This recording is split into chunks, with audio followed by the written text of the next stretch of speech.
Okay, I thought I'd go live and I've been working some stuff out. It's given me a headache actually, but it's hard to explain this. But let's go back a little bit back to what the hell is my phone doing? Let's go a little bit back to basics. Imagine we're dealing with batteries, right? Oh, stop sliding. So imagine we're dealing with batteries, right?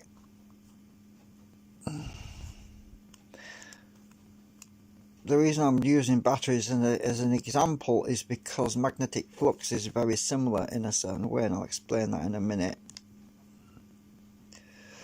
Right, so we have a bunch of batteries, and we have negative at this end, and we have a higher positive potential at this end. But whenever you look at how these batteries are connected, if you connect that battery to that battery, and you connect that battery to that battery, this point of the battery is negative relative to this point in the battery of this battery, right? Okay, right, so we have negative here, but we have positive here because of this battery, right? And we have positive here, and we have negative here. You get the idea. Now, the reason I'm explaining this about batteries is because magnetic flux is very similar in a way because of north and south, and I'll explain what that is. Ooh, stop sliding! Flipping things sliding around. So when you break a magnet in half, I'm not suggesting you do that, but when you actually split a magnet, say you have a magnet that's north and south, and you have another magnet sliding around, and this other magnet is north and south. You get the idea. Now obviously this south pole is attracted to this north pole, right? I'll think about this because I'm going somewhere with this in a minute. So imagine that the magnets were a battery. Just think of it as like a battery, right? That this potential at this end is more north than this potential is over here, because this north is being basically connected to the south, so that's a greater north than this north is, right? You get the idea. So when we're working to overcome drag, reluctance to let go, what we need to do is fold the magnetic field around on itself. So at the moment I'll just get the picture actually, it'll save me drawing it. So at the moment my segments adjacent to the magnetic field down here, what we have going on is we have I'll just draw on it. We have a south field down here, and we have the south field likeness travelling up these cores, and these two cores are pushing against each other because the south doesn't like the south, so it's pushing against that, and these are also pushing against this one because south is travelling up these two as well, and these two are pushing against each other, so we have very low drag. And I've already been showing this in the previous video, the previous live stream, where we saw an increase from, what was it, around 1400 RPM to 1800 RPM. Actually, it got close to 1900 RPM when I wasn't filming it, actually, when I turned off the video, but we almost went up.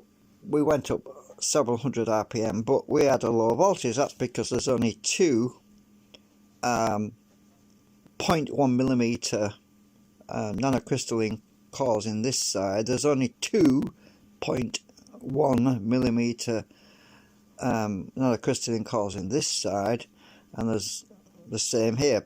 There's two sheets of 0.1 millimeter. That's basically 0.2 millimeters in there, 0.2 millimeters in there.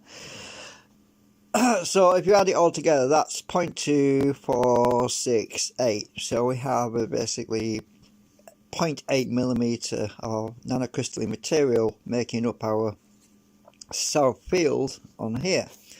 So what I was thinking about, what I was theorizing about, and what I also found out was when I added a shim, I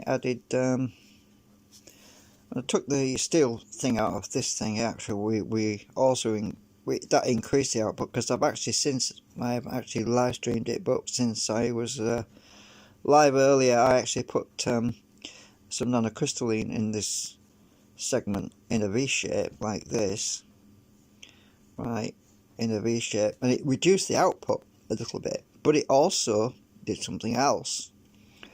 It actually increased the speed on the rotor when it was under load by putting this little piece of nanocrystalline. And I was thinking about why it was doing that, and I've got a theory that, well, I think it's fairly obvious what's going on, is the fact that the field is, from this field here, is travelling up, and it's being pushed, it's pushing against itself there, and as this piece of segment enters into the other field, which is underneath my piece of paper, it's actually off the paper, it's actually off the edge, but the other field is down here, which is off the edge of the paper actually, but this is, so if this one's north and this one that's kind of chopped off is south down here, so we end up with this field, becomes coupled to this south field, so this actually pulls on these segments up here and accelerates it instead of dragging it. So, but we also lose a bit more voltage as well, which I found out. So what we need to do, instead of doing all that messing about, I was thinking, let's just draw it on here. So I've got these nanocrystalline materials, sort of like this sort of thing, and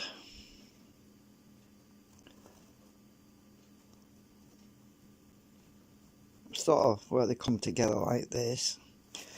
And what occurred to me was that just as with these magnets in series like this, what we need to do is fold this field around so that we have some nanocrystalline material coming back down from the top. And you'll think, well, what the hell's the point of that? Well, we don't want this to be too closely coupled to the magnets down here. We want it to be halfway. So instead of it all the way down, let's bring it, oh, hang on a minute, I went and drew that line too long. See if I can just infuse my cotton wood and get that ink off. I'm going to make a mess, I can see it coming.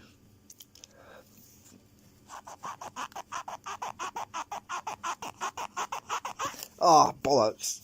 Right, okay, so that's not going to... Alright, let's just forget that bit. Let's just cut it off there, right?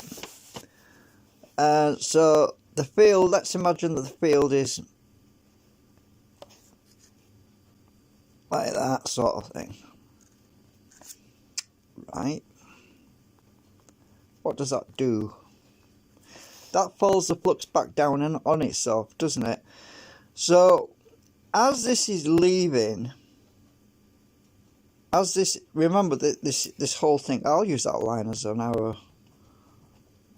Imagine that this whole thing is moving, obviously, and the magnets are down here. We have our south field down here. What happens as this is leaving is you have south going up here. So this is energized with south, and this is more south than this end, which is basically kind of northish, if you know what I mean, because it's like the batteries in series, because we're actually energizing the coils. The coils are pushing back on it, So we have it's like a batteries in series, because we have the coils pushing back on this crystalline material. So what happens when it gets to this point, when it's moving in this direction, this point where it's folding down on itself is going to be biased a little bit with south as well. So we have a cut-off point where the field doesn't know what to do. It doesn't know what to. It becomes. We change the angle of the flux, basically. So at this point, these 2 points, it would be equalized. So we've shifted the angle of the flux, rotated the field around at an angle. I don't know if you're following what I'm saying, but so we cancel out the drag, basically. If you get what I'm saying. Just as the 2 nails on the magnet don't want to stick to each other, they kind of fly apart. Well, just as these two pieces of material are pushing each other apart, which is what they want to do, they don't like being there, we're actually adding another equation to the situation. We're also making these want to push apart. So actually, these are pushing against each other, and these are pushing against each other. You get what I'm saying? We have even less drag. So as it leaves, we end up with even less drag. That's what I'm getting at. Because there's residual magnetism in here, which happens for a few microseconds, which lingers. And the stators, the laminate, the stator, that is the static nanocrystalline material that's on the back of my coil. These things also store some of the magnetism for a few milliseconds or microseconds, whatever. So we have yeah. So anyway, what I was thinking about doing was redesigning my. I can add more material, but it's a lot of work, so I'm thinking, why not just jump ahead a little bit, cut this piece out here, cut that piece out there, make this segment a bit bigger so that we can go around this way a bit, have a bit more room in the segment, and arrange it so that the segment has room for the material to actually come back down a little bit, like a loop. Kind of a loop on the exit side, not the entry point, but this is rotating in this direction. My arrow's all cockeyed. Paper's moving around, so we would have it on this side probably, and I'd have to see about doing away with this hole. I don't know, but I need more room, you see. I'd have to move this up a bit and have this folding down, because similar to like what I was doing previously with because it definitely had some interesting benefit. These ones that I did with that coming down, which is what I was trying out. See these bits going down?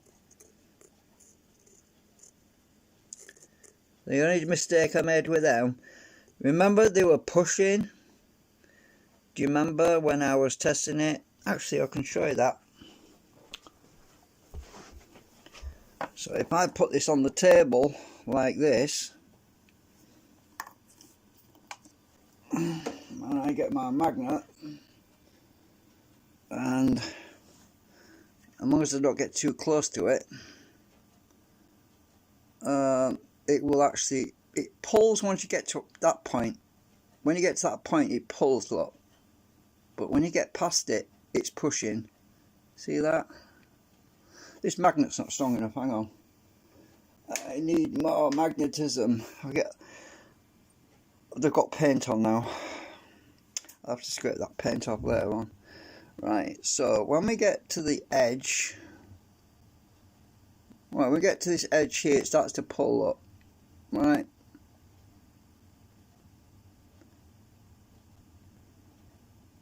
it's pulling there.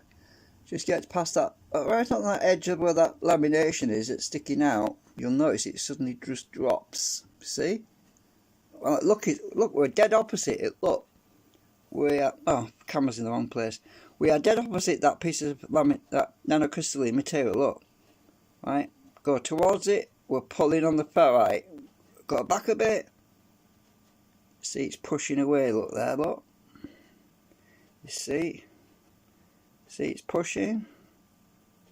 Go down a bit, you'll see even more. I need stronger magnets. Hang on a minute. What can I use? I don't want any really strong magnets, otherwise it'll. Right, you look at this now. Watch this.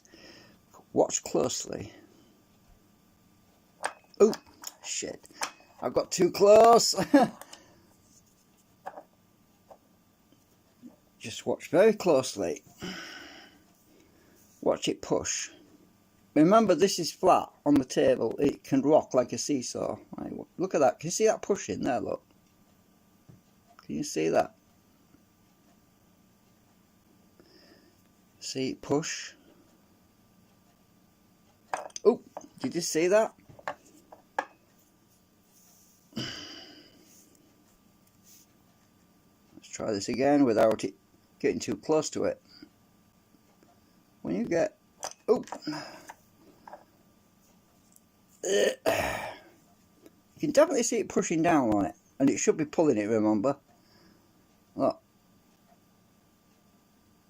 see,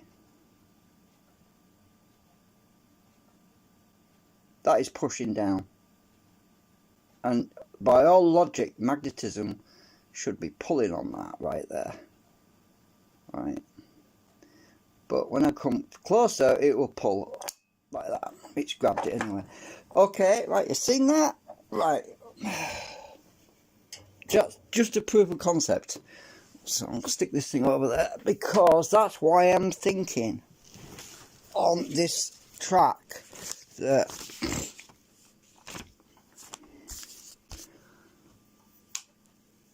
we need to have these things not as close, because remember, if we got too close, it was pulling on the whole material. So instead of having them all the way down, right at the bottom, we only need to bring them halfway there, and bring these, pull these around like that, and these around like that, or just on this side, without them on the middle bit, just on this side. Not these. So if we did that, then we should negate all of our drag. Some food for thought.